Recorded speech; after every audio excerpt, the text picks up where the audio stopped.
Voltando então com a segunda base teórica que fundamentou a nossa proposta de projeto pedagógico, nós vamos falar então sobre o ensino bilateral.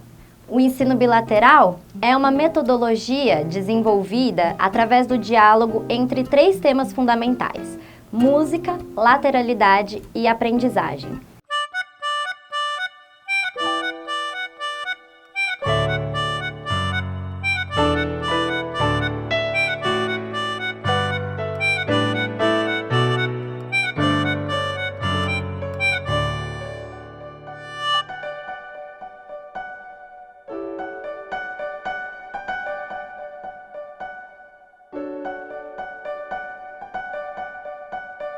Basicamente, essa metodologia é uma opção, um caminho a ser, uma possibilidade de incorporação de propostas expressivas na rotina escolar. Essa incorporação sistemática de dinâmicas expressivas na rotina escolar favorece a construção de um repertório infantil que aprende a se expressar, que aprende a dialogar com as experiências de movimento e que, acima de tudo, desenvolve a coordenação motora, as habilidades de percepção sonora e rítmicas.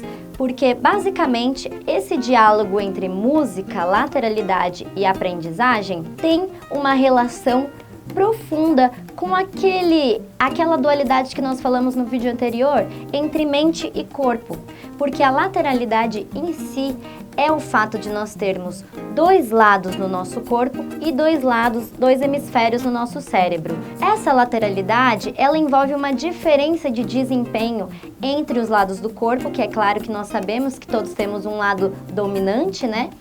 E no cérebro, essa lateralidade também existe uma diferença de desempenho entre os hemisférios cerebrais. Na verdade, é como se alguns hemisférios tivessem tipos de processamento específicos para determinadas informações.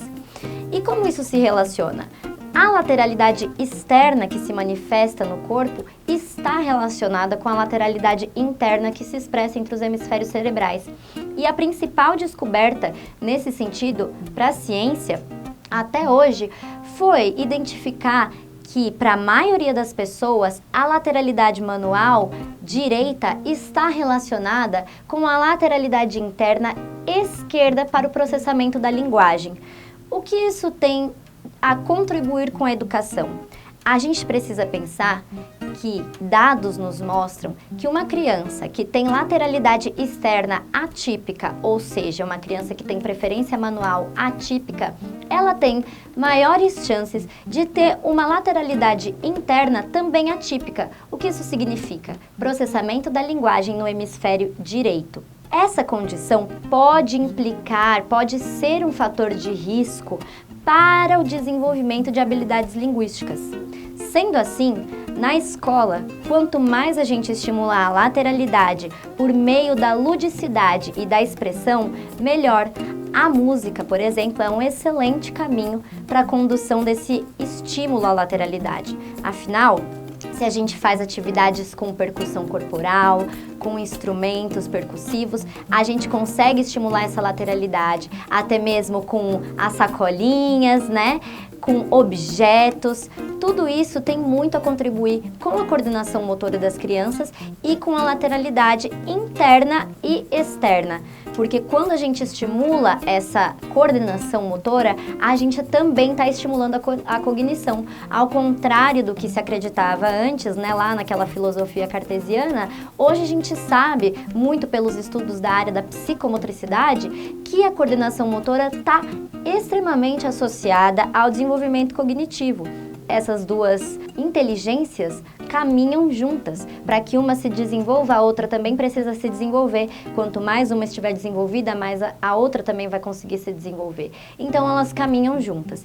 Nesse sentido, essa proposta do ensino bilateral, ela busca justamente trazer esse estímulo à lateralidade, para que, mesmo que nós tenhamos crianças com uma lateralidade interna atípica, por exemplo, que nós não vamos conseguir identificar, né? Nós possamos estimular para que talvez ela não tenha déficits nos processos de aquisição da linguagem, porque já foi identificado que crianças com essa lateralidade atípica tendem a ter mais dificuldades de aprendizagem na área da alfabetização. Então, isso é muito importante. E como fazer isso? Essa proposta tem como princípio fundamental a incorporação de canções pedagógicas de forma sistemática. O que significa isso? De forma sistemática na rotina. Então, não significa trabalhar músicas específicas em momentos específicos, e sim trabalhá-las diariamente, ter canções para momentos específicos que sejam trabalhadas todos os dias. E a incorporação também, por exemplo, do uso de libras junto com as canções é algo muito legal, tanto da perspectiva inclusiva quanto da perspectiva de exercício motor. Esses dois elementos caminham juntos, tanto a libras quanto a canção. E para isso nós expandimos também para outros universos, como o da própria expressão corporal, né? Porque os jogos musicais, as canções, as brincadeiras, elas têm muito a contribuir com jogos corporais, jogos de expressividade, né? Momentos nos quais as crianças possam se expressar e comecem a desenvolver uma naturalidade em lidar com os momentos de expressão, com os momentos de movimento. Afinal de contas, a gente sabe que quando nós temos uma turma de 25, 30, 35 crianças em educação infantil, em uma sala de aula, às vezes esses processos ficam realmente complexos. Mas quanto mais expostas diariamente a esse tipo de proposta, mais as crianças vão conseguir lidar melhor com esse tipo de proposta e de uma forma proveitosa para todos, que estimule a expressividade, que estimule a coordenação motora e a inteligência de forma geral.